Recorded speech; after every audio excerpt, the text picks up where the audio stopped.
નમસ્કાર વિદ્યાર્થી મિત્રો, બીએડ સેમેસ્ટર 2માં શાળાની નીતિઓ અને વહીવટમાં શિસ્ત અને તેના પ્રકારો વિશે આપણે આજે સમજીશું.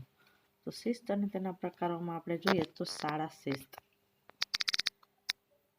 શિસ્ત શબ્દ છે ડિસિપ્લિન. એ શબ્દ લેટિન શબ્દ ડિસિપ્લિનના પરથી આવ્યો છે. ડિસિપ્લિન એટલે સૂચના અને તાલીમ. શિસ્ત એટલે વય પ્રમાણેનું વર્તન અને સ્વયં પર અંકુશ રાખી શકવાની ક્ષમતા. યોગ્ય સમયે બાળકને સાચી કેળવણી, યોગ્ય ઉછેર અને સાચું માર્ગદર્શન આપવાથી સારા વર્તનની સમજ આપી એક સફળ માણસ બનવાની પ્રેરણા આપે છે.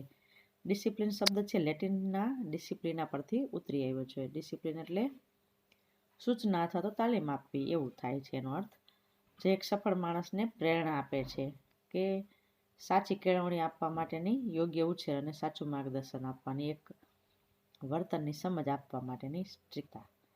એટલે ડિસિપ્લિન શબ્દ ઇંગ્લિશમાં છે અને એને આપણે ગુજરાતીમાં શિસ્ત કહીએ છીએ.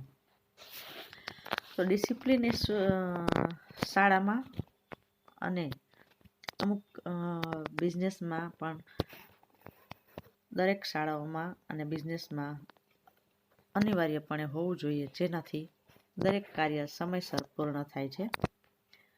ડિસિપ્લિન શબ્દમાં શાળામાં અમુક બાબતોનું ધ્યાન રાખવામાં આવે છે. તો એ શાળામાં અમુક શિસ્ત આપણે કરાવીએ છીએ કે નિયમબદ્ધ વર્તન પ્રણાલી કરીએ એટલે એના પ્રકારોમાં આવે છે કે શિસ્ત છે એ 3 પ્રકારના આવે. દમનયુક્ત શિસ્ત પેલું છે, પછી બીજું છે પ્રભાવવાદી શિસ્ત અને ત્રીજું છે મુક્ત શિસ્ત. આ 3 પ્રકારોમાં આપણે શિસ્તના પ્રકારો તો શરૂઆતમાં આપણે જોઈએ દમનયુક્ત શિસ્ત. શાળામાં આપણે બાળકોને મારીએ છીએ, શીખડાવીએ છીએ. દમન એટલે સોટી વાગે સમસમ ને વિદ્યા આવે રમઝમ, એ કહેવત હતી. એના આધારે દમનયુક્ત એટલે એને મારી ધમકાવી અને ડરાવી અને શિસ્તમાં રાખવા.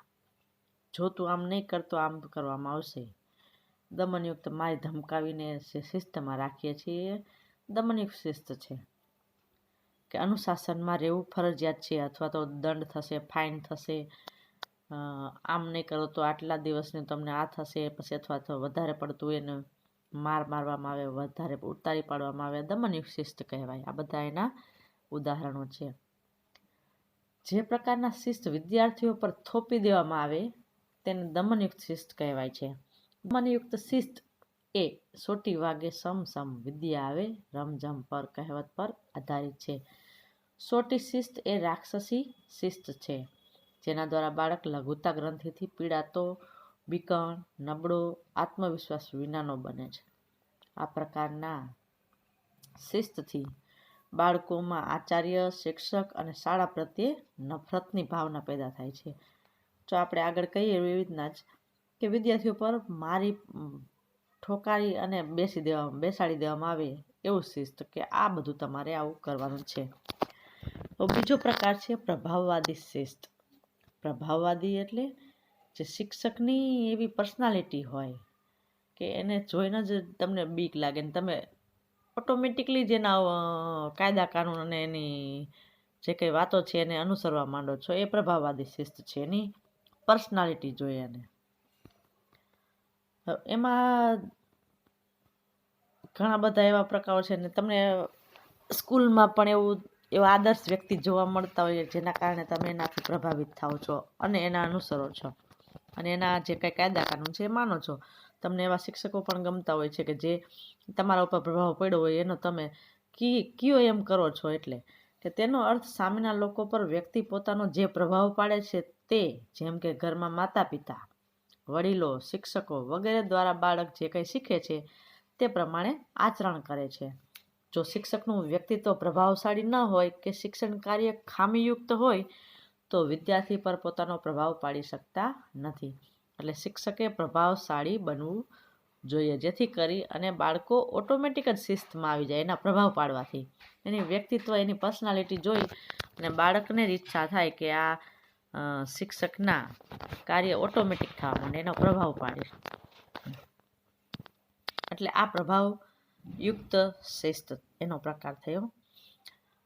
એમાં આપણે જોઈએ છીએ કે વ્યક્તિ એનો પ્રભાવ છે એ પાડે છે સામેના લોકો પર. એટલે એક શિક્ષક એક અનુશાસન બનાવે છે અને એનું અનુસરણ વિદ્યાર્થીઓ ઓટોમેટિકલી કરે છે એના પ્રભાવના આધારે. એ પ્રભાવવાદી શિસ્ત થયું. હવે ત્રીજું શિસ્ત છે મુક્ત શિસ્ત,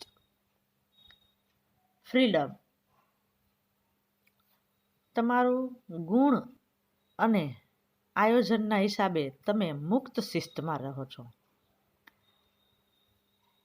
અમુક સંસ્થાઓમાં ને ઘરમાં મુક્ત શિસ્તમાં તમને વર્તન કરવામાં આવે છે કે તમારે આ કામ ઓટોમેટિકલી કરવાની ઈચ્છા થાય. મુક્ત શિસ્ત, એનો કોઈ નિયમ કે ઓલું હોતું નથી, પણ ઓટોમેટિક જ એને વર્તન શીખવાઈ જાય છે.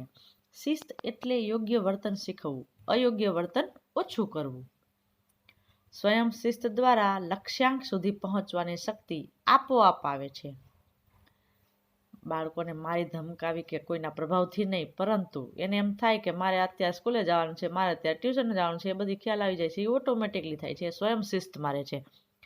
બાળક નાહી ધોઈ લે છે, બાળકને એમ થાય કે હવે જમવાનો ટાઈમ થયો તો બેસે છે, પછી એને જમી લે એટલે એને એવું થાય છે કે હું મારી થાળી બહાર મૂકી આવું, તો એ સ્વયં શિસ્તમાં છે એના હિસાબે. પણ તમને મારી ઠોકાઈ અને હોસ્ટેલમાં કેમ લાઇનમાં બેસાડીને લાઇનમાં આવો, એ શું થયું? દમનયુક્ત શિસ્ત. જ્યારે વ્યક્તિ પોતાની જાતે જમી અને થાળી એનીમાં મૂકે છે, મુક્ત શિસ્ત છે. જાતે જ લાદેલી અને જાતે જ અપનાવેલી શિસ્ત સ્વયં શિસ્ત કહેવાય છે. પોતાને જે લેસન આપે છે શિક્ષકો, એ પોતાની જાતે જ લેસન કરી નાખે છે, સ્વયં શિસ્ત છે. મુક્ત શિસ્ત એ વર્ગની 4 દિવાલોમાં બેસીને શિસ્તમાં રહેવું નહીં, પરંતુ જેમાં વિદ્યાર્થીઓ પોતાનો અભિપ્રાય મુક્ત રીતે આપી શકે તેમજ સ્વેચ્છાએ પોતાનો મંતવ્ય જણાવી શકે તેવું શિસ્ત એટલે મુક્ત શિસ્ત. આ બધા જ શિસ્તના પ્રકારો હતા. શિસ્તના 3 પ્રકારો છે. ધન્યવાદ.